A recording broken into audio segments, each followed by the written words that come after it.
Yeah, well, why stop now? I'm just getting the hang of this thing.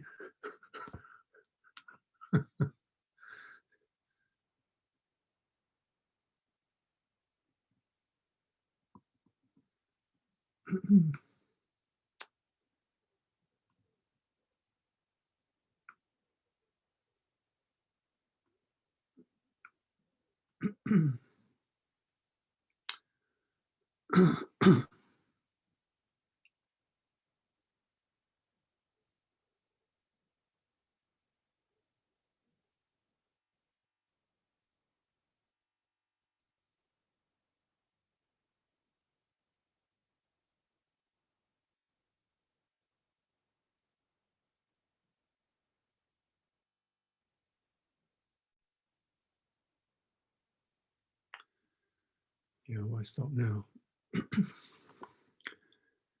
Life goes on, practice goes on. Just a matter of understanding that, really.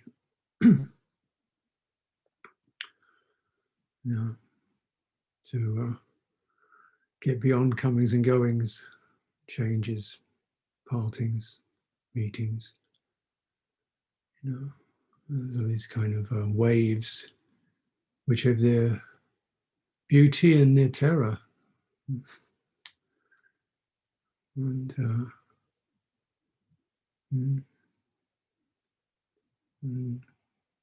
trying to really tap into the beauty and the strength in order to manage the rest of it.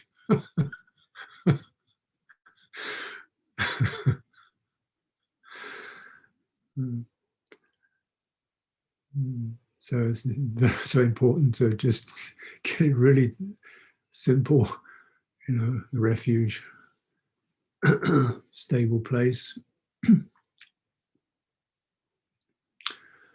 in this comings and goings.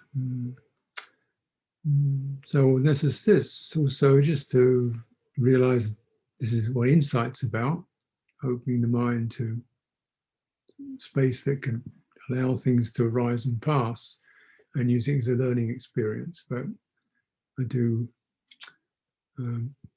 recognize, to maintain that stable place. This is what all the stabilizing practices are about. Body practices, heart practices, puja practices, they're all about giving us the replenishment, the citta, to be able to have the capacity to open, and the strength to open, and the encouragement to open, despite the bewildering nature of things. When you don't have sacred images, you just have dreary images surrounding you. Get beyond circumstance. So I imagine that as this is we've had a short period of time. I don't know how long it's been for you. It seems to be quite full time for myself.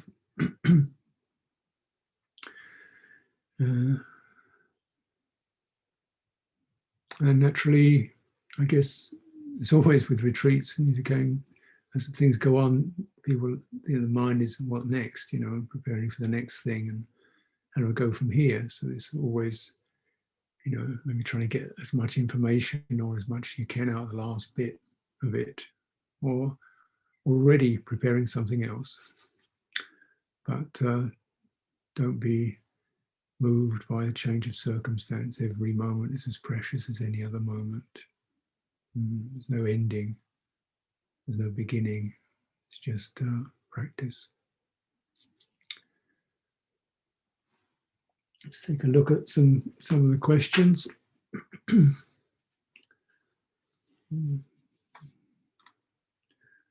I think, yeah, by and large, we, throughout this session, questions about body, pain, discomfort, strange energies, tensions, fatigue, bodies. And also, there's always questions about one's relationships with others. People who don't cooperate, people you're worried about, people who don't practice, people who get on your nerves, people you feel upset by, family members. That's another big one. Then about yourself, motivation, loss of motivation, and then about the nature of the Dhamma. And it's interesting, these four categories, these always come up in some form or another. The sacred, the body, oneself, and other people. And they, slightly different ways which way people express that, but it comes up. That's the relational field. That's what we would have to relate to rather than grab or contract around, identify with, or get stuck in relationship. So you can get stuck in ideas about Dhamma. And that means you generally find, oh, this doesn't fit my life. You get stuck in body, trying to make it one way or another, and all the things the body brings up. Or dismiss it altogether, just the body. Same thing with other people. We get sort of enmeshed in them, or we dismiss them, or we feel dismissed by them. And a self, losing faith in oneself, and so on. So learn to these kind of relating to this with an open state. So the changes can be, this is where the citta moves around this relational field. So, an example, here we have a few teachings on, questions, on body. Person has health issues which affect the nervous system, heart rate and breathing. I'm unable to identify the triggers, very unpredictable, very frightening. Try to find a still place beneath it all, but my body sends signals which quickly override this.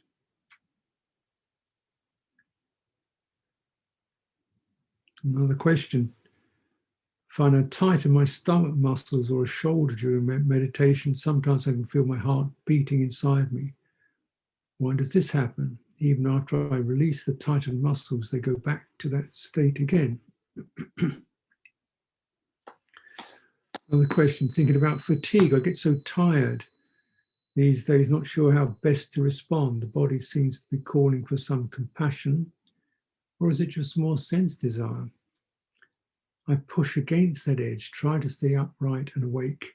Sometimes it just feels almost mean-spirited to do so. What's a wise and caring relationship to the body?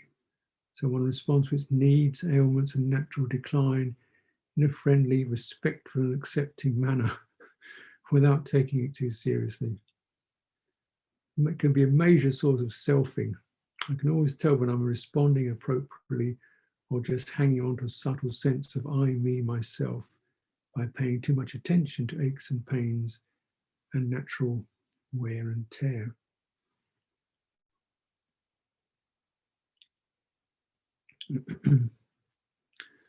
So Buddha, when he talked about mindfulness of body, this is mindfulness, the body in relationship to the body.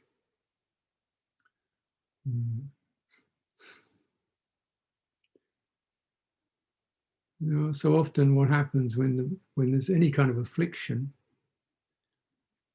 the afflictive experience pushes the citta and it separates. And then we're looking at the body or thinking about the body or oppressed by it or fascinated by it. This is not the body knowing the body. This is the mind knowing the body. This is, what the person said, it becomes myself knowing the body. And this is not a position from which Dhamma practice or healing practices in terms of Dhamma can be affected. It's too abstract. Be entering into the bodily domain, you can sense there's both embodiment, which is a sense of fundamental presence, something that's got a certain texture of elemental solidity to it. You can define this as these four elements I've talked about. And then you have feeling, which is another thing. And the two stick together. Now, in terms of insight practice, you go to, first of all, stabilize in the sense of embodiment, which is elements, whether they're subtle, not very vigorous, and let go of the idea of the body, particularly the visual idea of the body. Feel these elements being pushed, moved around by, and feeling arising, feeling and the elements playing together. And then so that you bring the mind of goodwill towards that. It's the only thing the mind can offer is goodwill. That's the only offering the mind can make.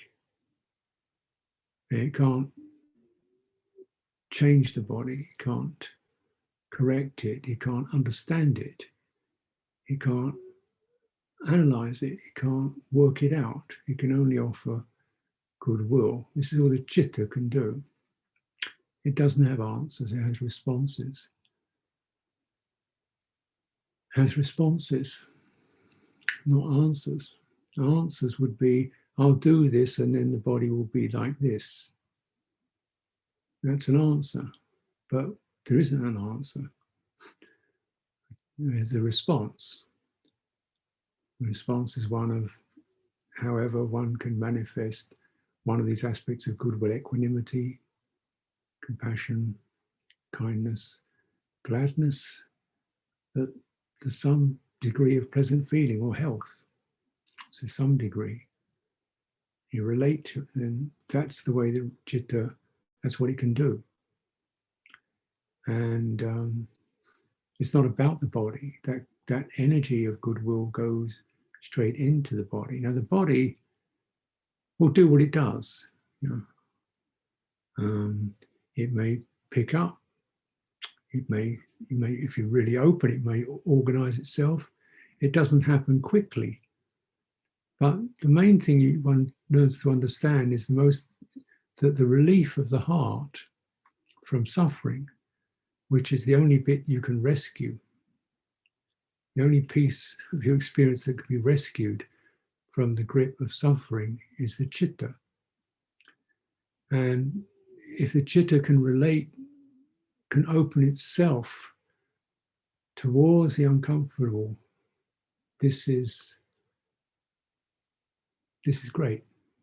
If you can do that, and you can rest in the sense of, well, at least I'm not fighting it. I'm not shutting it down. I'm not getting agitated by it. And there's a purity of relationship to it. This has to be the basis for everything that we do, or way we relate to any experience, in this case to the body. The body can respond to that in its own way. If you know if there's awareness has got no pressure in it to make things change, you may very well find, surprisingly enough, that you're feeling really tired and dull and fatigued, and you don't not trying to feel other than that. But your awareness of the fatigue, you're not fighting it, you're not thinking it's not feeling it's wrong or bad, or it's just that. And it can be really, the body can train the mind to be really open and modest and receptive. Say, this is all the body can do right now. Don't keep demanding that it feel vigorous and bright. Yeah? Don't keep demanding that it feel healthy and comfortable. Stop putting these demands on it. You know? And to touch that relationship is really liberating. And what can be liberated can be liberated. Body can't be liberated, but it can help the mind to stop, you know, to change its relationship. And strangely enough, you might, the body, you know, with that relationship, you might find the body actually starts to ease up. That's what I found with mine. You know, I used to suffer and have a lot of physical back pain, a lot of back pain. And I was trying to find ways to adjust it and make things change. And just really eventually coming down to pain and a very simple recognition, I don't like pain. Obvious, isn't it? But as long as you don't like pain, that not liking is a negative energy. Not criticizing. Nobody likes pain. You must be, unless you're a nutcase. Nobody likes pain. But the not liking it blocks. Energy is a blocking energy. And one has to stop not liking it. It doesn't mean you like it. It means you just give up not liking it. And pain has a right to be here. Just as much right as pleasure has. You know, there are three kinds of feeling: pleasure, pain, neutrality, which generally becomes unpleasant or pleasant, depending. Neutrality goes to calm, it's pleasant. If it goes to boredom, it's unpleasant. So fundamentally, you're really looking at agreeable, disagreeable feeling. That means there's got to be room for disagreeable feeling, because it happens. I don't like it. I can understand that none of us like it, but there it is. Now, the citta can just shrink and, oh no. That could be stopped.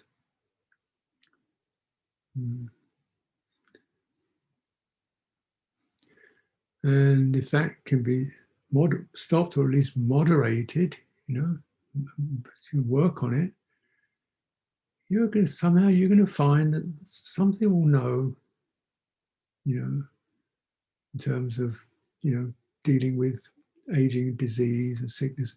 Something will know quietly, that's enough. You know, let's just take a rest or whatever. And if you apply it to places when you've got these somatic pressures, it's quite beautiful.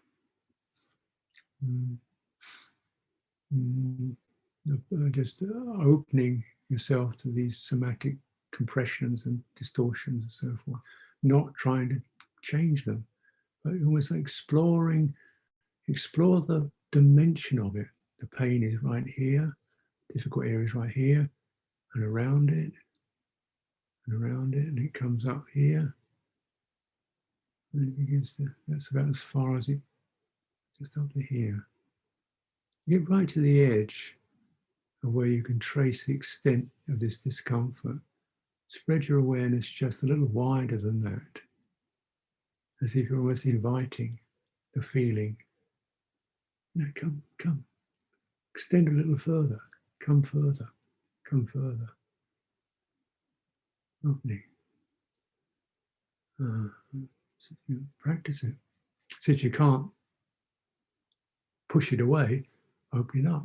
So, you know, if it's intense here, get to the edge of it. See if you can hold that and extend your awareness just a little wider than the edge of the feeling. And you find at the edge of the feeling, it's not so intense, so you can put your awareness there. It's not, your mind, citta is not so shaken by it. And it's softening all the time in the world, softening, softening, opening, inviting the feeling. Feeling loses its intensity, energy starts to move. That's what I do.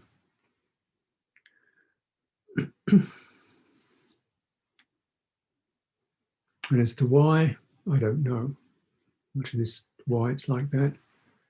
I get the general principle. Bodies are subject to aging, sickness, and death. And also bodies are the recipients of volition and perception. That is the triggering of what strikes our emotions. The bodies receive that, either things we've done and said, ways we've behaved, or ways that others have behaved towards ourselves. And so it receives those. The residues lie there. That's why we do cultivate body, to clean out these residues. If it's too intense, you're just feeling really just pushed against the wall by it, maybe it's time to go for a walk, do some exercise, chanting, get yourself respectfully away from it, park the project, freshen up in some other domain, relate to the sacred, relate to nature, relate to the body, relate to other people. So you can get your resources from other places. Someone asked about the importance of touch and contact. During the pandemic in particular, it seems that many of us are dealing with touch deprivation. I've been trying to work with touch to understand its sensual aspects.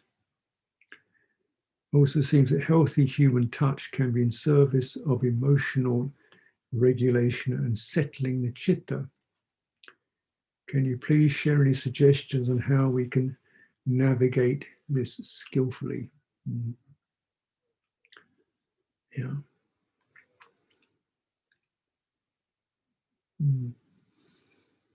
Well, you know, so I did mention that little ones, newborns, touch very important for several years at least. And why? Because it's indicating warm presence, warm relational presence. You know, that which is around us can come right close, the most, you know, sensitive, where there's no separation at all, where it touches, when something touches, you're right there. You know? So the sense that is established is that which touches can be warm and welcoming. That's a very important signal to establish. Yeah, and I think when people get into crisis, sometimes it's good to go back to that signal, you know, the touch, the pat, the hug, whatever. It's a signal that's important. Because certainly in monastic life, it's been a long pandemic, 45 years of touch deprivation.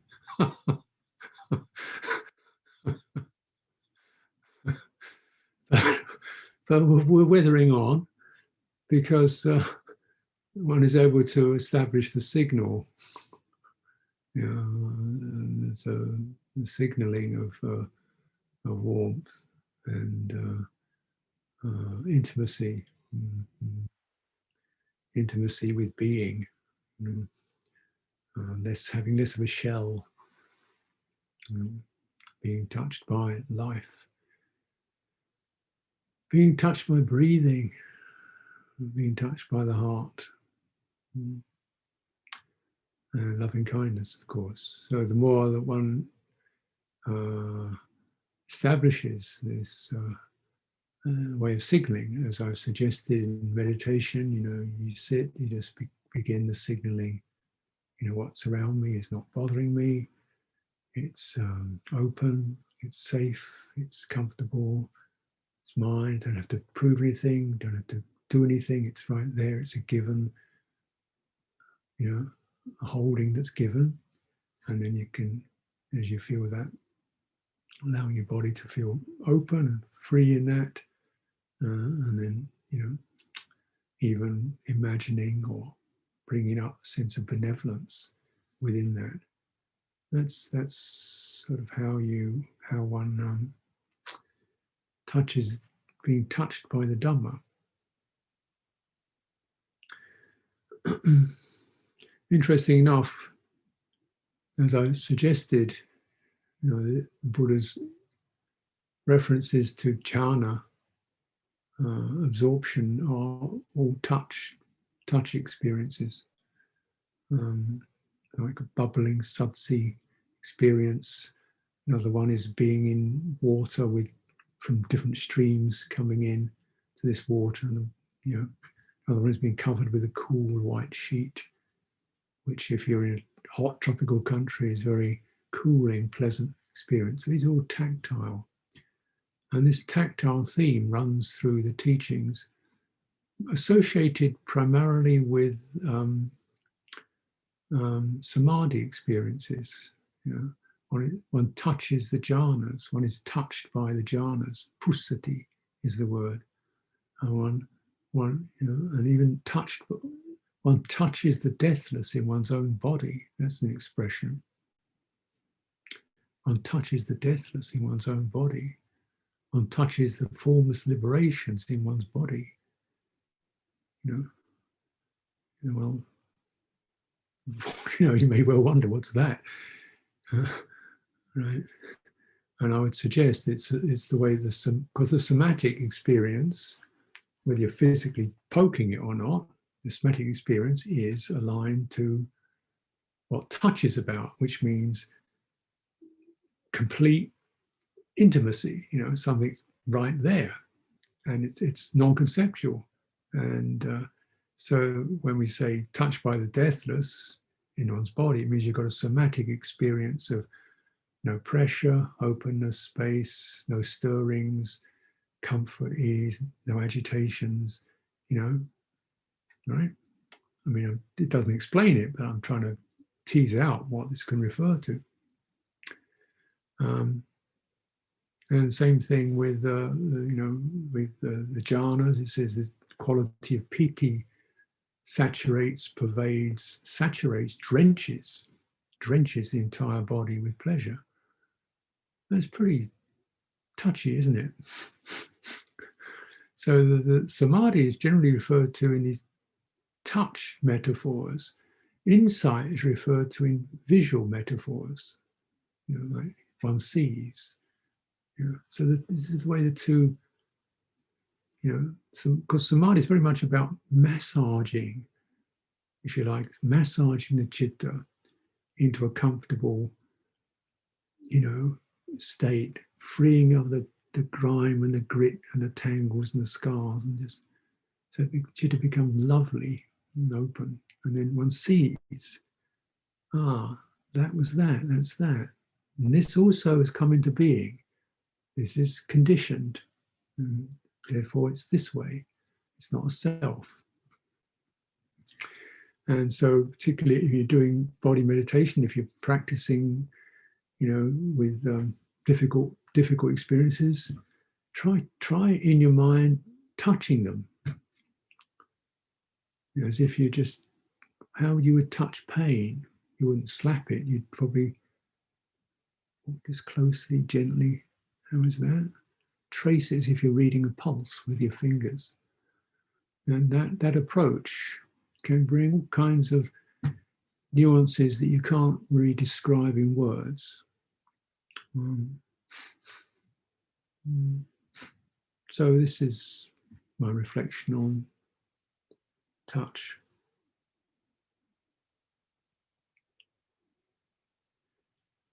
So another question, how can we be heirs to our karma if there's nobody there, no self, to inherit it? Well, there is somebody there. Who told you there isn't? The citta is there. The citta is where karma arises, as in the conditioning. Citta, conditioned citta acts. It produces cetana. Citta produces cetana, which is called impulse or volition. And that means an action, mental action or heart action, heart impulse, as a result of that. So, so even that you don't never move a finger, still if you're churning out moods of hatred and ill will or negativity, you get the result of it. You feel fed up and morose, and it changes, and you see the world in that light. You don't have to physically do anything to create karma. You're just sitting there pumping out negative or positive emotions. Is when you make, in other words, when not just when stuff dribbles through, because that happens to everybody, but when there's decisive engagement, like it's not just, I'm feeling a bit rough today and stuff is happening, it's when you pick up right, and you kind of really find yourself formulating and engaging in a decisive way with mental states and moods. That decisive engagement is karma. And before you physically act or say anything, and of course it's that mental engagement that causes the physical actions and the verbal actions. And the result is your mind gets shaped by it. You get to have a petty mind, or a jealous mind, or a snipey mind, or if it's negative, or a joyful mind, or a generous mind. So that's what karma does. It shapes your heart.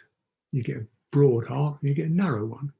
You get a pointy, picky one, or you get a wobbly one, or that's the result. So the beauty of this is that you don't have to, you can actually work on it. You can work on it right now. So it's not just like karma is something I inherited from 10 years ago. Yeah, there is that. But right now, if I'm starting to sort of present some clarity and some compassion and some discernment, then it's going to change my heart. My heart's going to be a little more firm and responsible, and enough of that, let's get on, and that changes the shape and the dimension and the trajectories of your heart. That's karma. And it's through that principle that the path proceeds. The path is one of skillful karma, mental karma. Cultivating intentions and volitions and impulses that direct one towards right view, right mindfulness, right effort, and all the skillful qualities. That's the path. Path is subtle forms of bright karma, or not subtle forms of bright karma. Helping out, offering service is bright karma. Gives joy. The heart becomes less self-obsessed. Just help out. So this kind of anatta, you've got to be careful with it, because it's what it means is that what's occurring is a mobile force of energies with a center to it, citta. That's very, so that's happening. Self means there's a constriction which shuts it all into a box. That's me and mine. And so one of the principles of karma is the kind of best kind of karma is that which is just sort of giving yourself away. In a way, it's like renunciation, compassion, service. Just it's rather than me. So it's of course there's traces of self-view in it. One worries about how good one's doing and whether one's good enough to make an offering, good enough to teach, good enough this, that, this stuff goes on. But you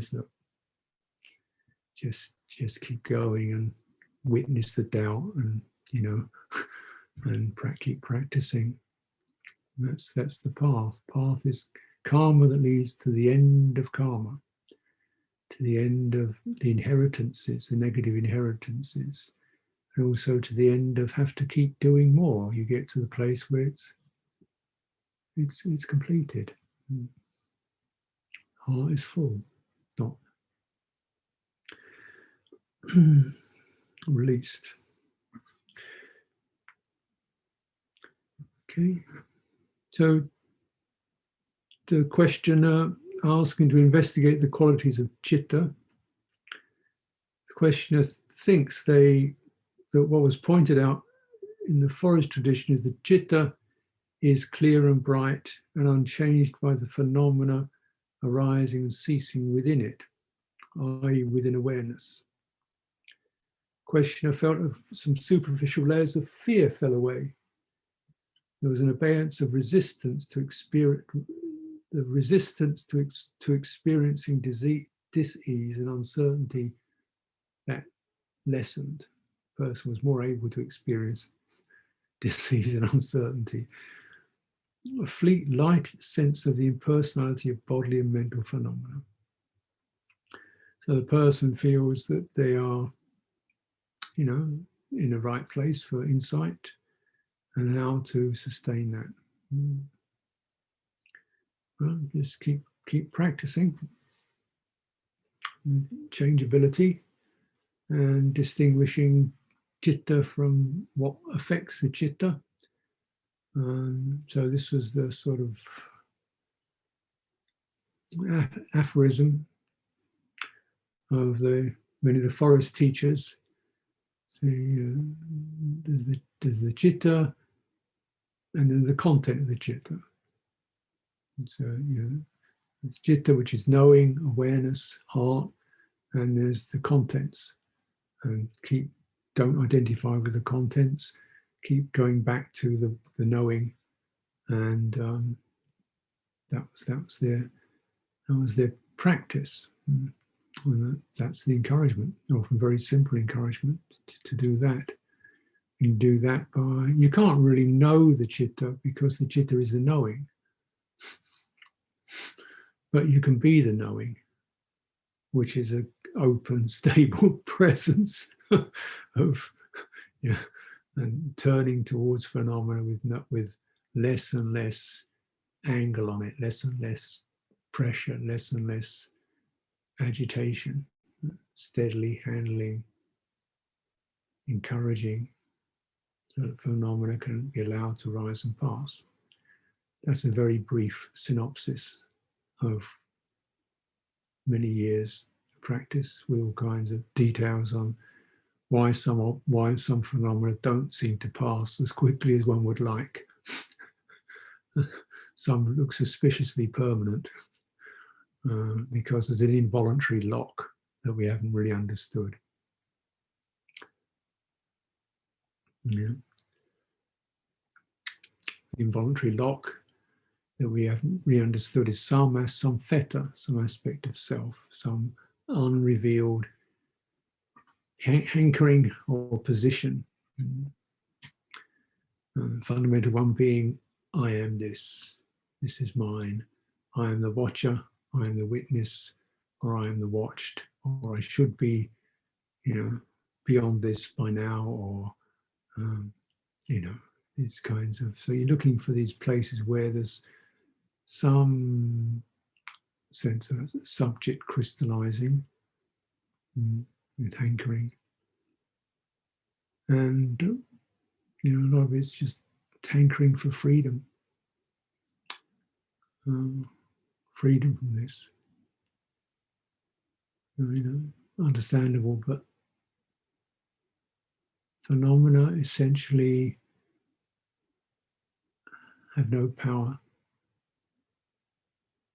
They have no power in themselves. They have power because the citta gives them power.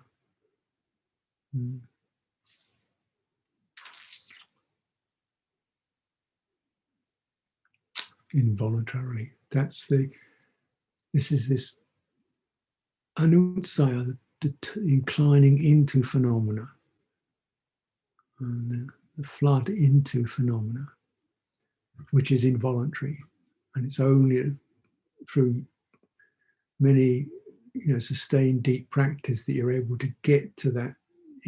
Something's able to get to that involuntary reflex and release it. But we keep practicing. Person, more they see things clearly, the more they feel the weight of all the delusion around me, including past and present, including my own. Sometimes this comes up as deep sadness. Sometimes it actually disgusts me. I get the sense that everything's the same, pleasant or unpleasant. Everything I experience is now just sensations that come and go. I can take refuge in the peace of my heart, which comes from that. There's also a deep sense of loss, pointlessness, and despondency that arises. The more I meditate, the more pronounced those feelings seem to get, and they spill back over to my practice. I feel I've lost my mojo with it. Can't be bothered. What's the point? I know it must be impermanent, but it seems very real right now. What's the skillful way to navigate this territory? Well, this might be this kind of what's called nibbida, which is disenchantment, world weariness.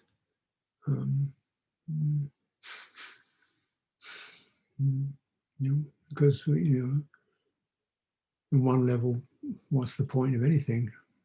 What's the point of being alive? What's the point of being a human? Is there a point? Here we are, What's the point of getting up in the morning? I sometimes ask myself that. And I think, well,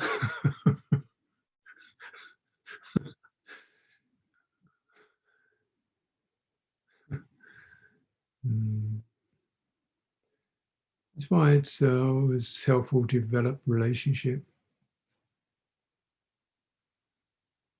So one isn't operating from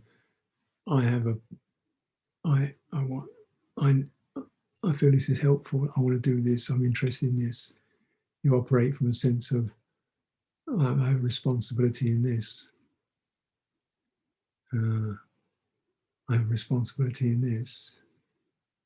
Not a heavy responsibility. It can be like, and relationship means, I can get up and think, well, at least I can fold my robes properly, rather than just ugly. At least I can stand up. I can stand up and I can do that properly. And feel my feet. I can do that. At least I can take a shower and do that properly. And then I can clean the shower afterwards. And then maybe I can wash up. So we're looking very much, when you get to these pointlessness states, you've got to really bring the horizon of your life right back to the end of your nose, And now, when you get there, you can see this sense of pointlessness is actually quite ugly. What it's bringing around is an ugly, unloving mind with no faith and no radiance, no buoyancy in it. Now, I don't have to do fantastic things, but if I even fold my robe carefully, tidily, respectfully, put it somewhere tidily, respectfully, that's beautiful. If I have my altar and I light a stick of incense and I bow clearly, beautifully, that's beautiful. If I see another human being, I look at them and I recognize they have the nature to suffer, sicken, and die. And I feel a sense of compassion concern, that's beautiful. I don't have to fix it. You see what I mean? It's developing relationship with what arises rather than, with a personal purpose. And this nibbida is true. Conditions are conditions. Conditions are conditions. They arise and change, and by themselves they're just that. But relationship is different. Relationship perfected is open heart to the most tiny, small thing. You can't find anything big, small. It means you put some crumbs out for the birds, that's beautiful. Yeah. If it means you just exercise your body just because you sense of if you don't, that's not beautiful behavior. You learn beauty rather than goal. Beauty in the present is more what one inclines towards, and then the heart can, open up to that. Often people get tired, weary, because most of life has been about trajectory, get onwards. And then rather you think, there's no onwards really. Onwards is just, the treadmill round and round. Sure, you get fed up and enough. But it doesn't have to be onwards. It can be opening, which is a different gesture of the heart altogether.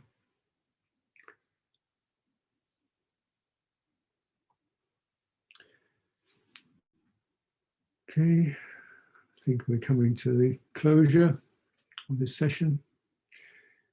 How to approach the using the in and out breath to calm mental activity, as in the fourth line, second tetrad of the Ānāpānasati Sutta. In fact, if you speak to the entire second tetrad on Vedana, it will be most helpful.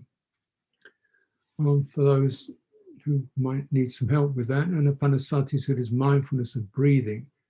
And this is a series of instructions on meditation on mindfulness of breathing, and it's composed of 16 particular points, and they classify them into 4 groups of 4, and these are seen to approximately to relate to the first tetrad to the body, second tetrad to feeling, third tetrad to the shape, state of the mind, fourth tetrad to insight into all of the other 3.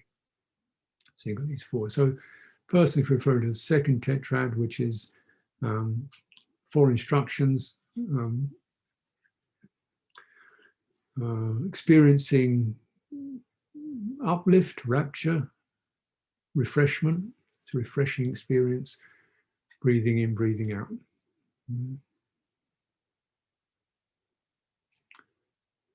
Thoroughly sensitive to ease, thoroughly sensitive to ease, breathing in, breathing out.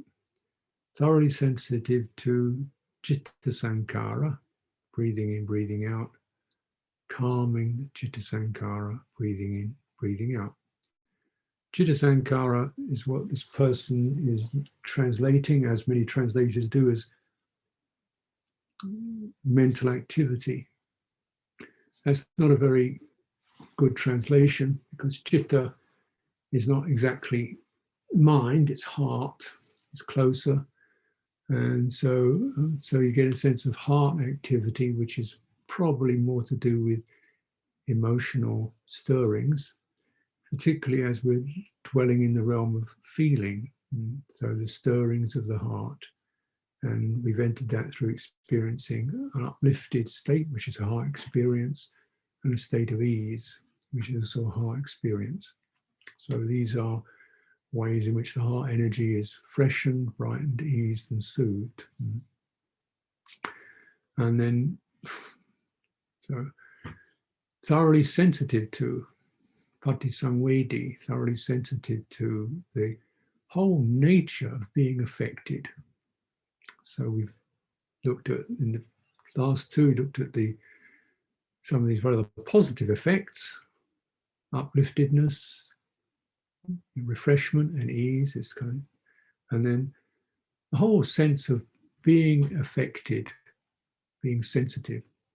So thoroughly open to that, being sensitive and calming it. So as we know on retreats, you often get very sensitive, sometimes so sensitive that even the sound of a bell makes you shiver, or somebody looks at you and you feel extremely affected by that. So the sensitivity becomes rather raw and acute. So the theme here is to soothe that hypersensitivity by dwelling much more in the quality of ease. Soothe it and ease it. And this again is one of these, I've talked about it, suffusing. So you like you're soothing the heart in that. So it's sort of lingering and settling in to that experience of comfort. And not so then with that, because of that, the citta is less affected by the impressions that are being dropped in from sight, sound, touch, and obviously thought. So thinking isn't jumping in on it. Heart is much more able to settle into itself. And the breathing acts as the kind of fundamental sensed experience, the rhythm, the energy, the life force flowing through, acts as the kind of container for the heart to sort of wraps around the heart, protects the heart, rather than going out into thoughts and this and that and the other. The breathing kind of sustain this. There's a nice steady rhythm, enjoy that, ease up, feel safe, settle down. That's the process of that particular tetrad. That's how I would practice it anyway.